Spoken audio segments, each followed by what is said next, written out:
ఇంకా జోష్న అయితే తప్పించుకొని కారులో వెళ్ళిపోతూ అనుకుంటూ ఉంటుంది.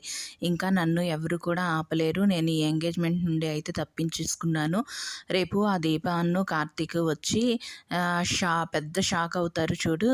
ఈ జోష్న నార్మల్ తెలివైందే కాదు, చాలా తెలివైందయ్యి అనేసి ఇలాంటి ట్విస్ట్ ఇచ్చిందేంటి అనేసి అనుకుంటారు అని అనుకుంటూ ఇంకా నేను ఇప్పుడైతే రైట్ తీసుకొని శ్రీశైలం వెళ్ళిపోతాను అనేసి ఇంకా జోష్న అయితే అనుకుంటూ ఉండగానే రైట్ ఏంటి మేడం తీసుకున్నారు అనేసి వెనక నుండి సౌండ్ వస్తుంది.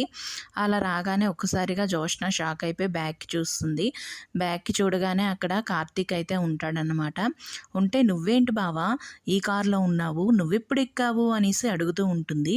అలా అడగగానే నేను జస్ట్ 1 అవర్ బిఫోర్ ఎక్కాను పెద్ద మేడం అనేసి అంటాడు.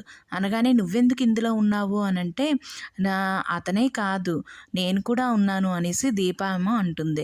అయితే మీరేంటి ఇందులో ఉన్నారు అనంటే ఏం లేదు మేడం, ఇంట్లో పడుకుందాం అనుకున్నాను, పెద్ద సారేమో వద్దన్నారు, బయట ఉందాము అంటే చాలా చలిగా ఉంది, అందుకనేసి ఈ కార్లో పడుకున్నాము అనేసి చెప్తూ ఉంటాడు కార్తీక్.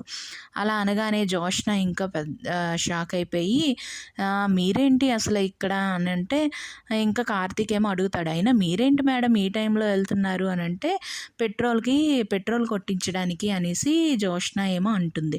అలా అనగానే అదేంటి మేడం అది డ్రైవర్ పని కదా, అయినా నేను ఈవినింగే కదా ఫుల్ ట్యాంక్ కొట్టించాను, ఇప్పుడు ఇంకెందుకు మళ్ళీ పెట్రోలు అనేసి కార్తీక్ అంటాడు.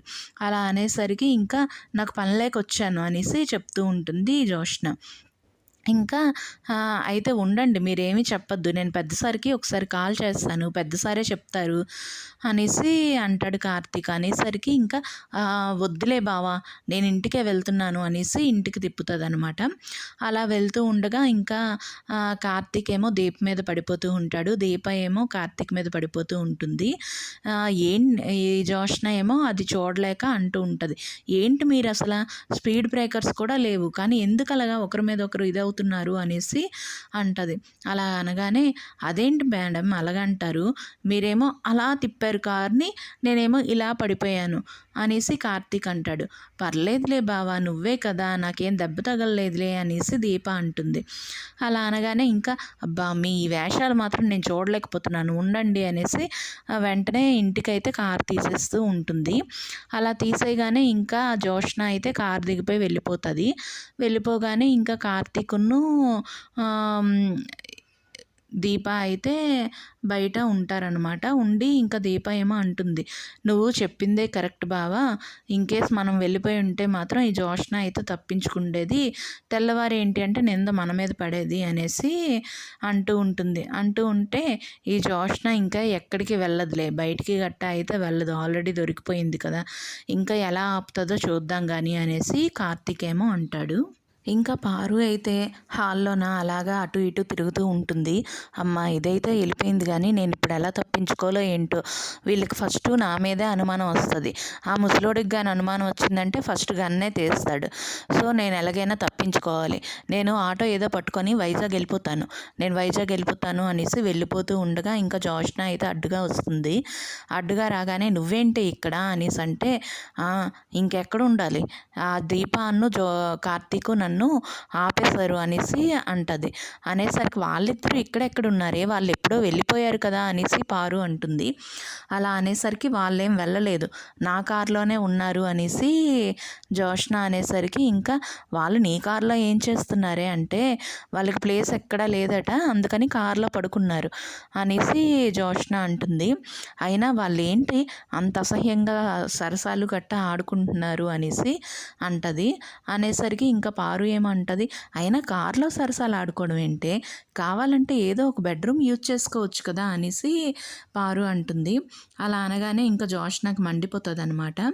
ఇంకా నెక్స్ట్ డే మార్నింగ్ ఏంటి అంటే జోష్న అయితే రెడీ అయి ఉండగానే ఇంకా పారు ఏమో వచ్చి అడుగుతుంది, ఏంటి ఎంగేజ్మెంట్కి రెడీ అయిపోయినట్టున్నావు, నువ్వేమైనా ఎంగేజ్మెంట్ చేసేసుకుంటావా ఏంటా అనేసి పారు అడుగుతుంది. అలా అడగగానే మరి ఇంకా నేనేం చెయ్యాలి, ఇప్పుడు నా ఎంగేజ్మెంట్ని ఆపగలిగేది నువ్వు ఒక్కరిదానివే గ్రాని అనేసి అంటుంది. అనగానే ఇంకా నేనేం చెయ్యాలి, నీ ఎంగేజ్మెంట్ ఆపడానికి నేను ఏమైనా చేస్తాను చెప్పు అనేసి పారు అనగానే ఇంకా అయితే నువ్వు వెళ్ళి దీప కాళ్ళు పట్టుకో గ్రాని అనేసి అంటుంది. అదేంటి అది, నేనేంటి దీపకాలు పట్టుకోవడం ఏంటి అనేసి పారు అంటుంది. అలా అనగానే మరి ఇప్పుడు మనం ఏం చేయలేం గ్రాని, ఇప్పుడు ఎలాగైనా కూడా దీపకాళ్ళు అయితే పట్టుకోవాలి అనేసి అంటుంది. అనగానే ఇంకా పారు అచ్చచ్చా నేనేంటి దాని కాళ్ళు పట్టుకోను అనేసి అంటే, అదేంటి గ్రాని మరి ఇప్పుడు ఇంకా ఎవ్వరు ఏమి చేయలేరు, దీప చాలా నిజాయితీ అయిన మనిషి, బావ జస్ట్ గౌతమ్ మంచివాడు అని చెప్పగానే వచ్చి గౌతమ్ మంచివాడు అని చెప్పింది. ఇప్పుడు ఈ ఎంగేజ్మెంట్ ఆపేది దీప ఒక్కతే, దీప మాత్రమే చెయ్యగలదు అనేసి అంటుంది. అనగానే ఇంకా పారు ఏమో అంటుంది, నా మనవరాలి కోసం మర్డర్లే చేసిన దాని కాలు పట్టుకోలేనా, వెళ్తాను అనేసి ఇంకా పారు అయితే అక్కడి నుండి వెళ్తూ ఉంటుంది. ఇంకా పారు ఏమో అంటుంది, వాసుదేవ నీ పరిస్థితే నాకు కూడా వచ్చిందయ్యా, నువ్వు కూడా గాడిద కాళ్ళు పట్టుకున్నట్టుగానే నేను కూడా ఇప్పుడు ఈ దీపకాలు పట్టుకోవాల్సి వస్తుంది అనేసి ఇంకా అక్కడి నుండి అయితే పారు అయితే వెళ్ళిపోతూ ఉంటుంది. అలా వెళ్ళిపోతూ ఉంటుంటే ఇంకా సుమిత్ర వాళ్ళు అందరూ కూడా వచ్చిన గెస్టులను అందరినీ ఇన్వైట్ చేస్తూ ఉంటారు. అలా చేస్తూ ఉండేటప్పుడే ఇంకా సుమిత్ర ఏమో కార్తీక్ని పిలుస్తుంది. పిలిచి ఏదిరా మీ అమ్మ అనేసి అడుగుతూ ఉంటుంది. అడగగానే కార్తీక్ అయితే సైలెంట్గా ఉండిపోతే సుమిత్ర ఏమో అంటుంది, అందరూ కూడా వచ్చేస్తున్నారు, గెస్టులు అందరూ కూడా వచ్చేస్తున్నారు, ఇంకా పెళ్లి కొడుకు వాళ్ళు కూడా వచ్చేస్తే ఆ తర్వాత వస్తుందా ఏంటా అనేసి గట్టిగా అడుగుతూ ఉంటే ఇంకా కార్తీక్ అయితే సైలెంట్గా ఉంటాడు. ఈలోగా దశరథ్ కూడా వచ్చి అడుగుతాడు, ఏది కార్తీక్ మీ అమ్మ అని అంటే, ఉండు నేను వెళ్ళి కారు మీద తీసుకొస్తాను అంటే, మీరు వెళ్ళినా కూడా రాదు, ఓన్లీ అత్త మాత్రమే వెళ్ళి మీ కోడలు, మీ మనవరాలు, మీ కొడుకు, మీరు అందరూ తప్పకుండా రావాలి అని చెప్తేనే వస్తుంది మా అమ్మ అనేసి అంటాడు. అలా అంటే సుమిత్ర ఏమో ఏంటి నేను ఇప్పుడు దీనికోసం దీపావళి రావాలి అనేసి నేను చెప్పాలా అనేసి సుమిత్ర ఏమో అంటుంది. అనేసరికి ఇంకా కార్తీక్ అయితే అక్కడి నుండి వెళ్ళిపోగానే ఇంకా దీప అయితే కిచెన్లో ఉంటే ఇంకా పారు అయితే అక్కడికి వచ్చి అంటూ ఉంటుంది, దీప నువ్వే ఇప్పుడు హెల్ప్ చేయగలవు దీప, ఇప్పుడు సుమిత్ర నిన్ను ఎలా చూసుకుంది, తన కన్న బిడ్డ కన్నా ఎక్కువగానే చూసుకుంది కదా, ఇప్పుడు ఆ రుణం నువ్వు తీర్చుకోవాల్సిన సమయం వచ్చింది అనేసి దీపక్ అంటుంది. అనగానే నేనేం తీర్చుకోవాలి అమ్మగారు, నేనేం చేయగలను అని అంటే, అదే ఈ ఎంగేజ్మెంట్ని నువ్వే ఎలాగైనా ఆపాలి, ఆ గౌతమ్ మంచివాడు కాదని నీకు తెలుసు కదా, సో ఎలాగైనా కూడా ఈ ఎంగేజ్మెంట్ని నువ్వే ఆపాలి దీప, ఆ విధంగా అయినా సుమిత్ర రుణాన్ని తీర్చుకోవచ్చు అనేసి అంటూ ఉంటుంది. అనగానే దీప అయితే ఒక్కసారిగా షాక్ అయి చూస్తూ ఉంటుంది. If you like this video please like the video and subscribe our channel. Thank you.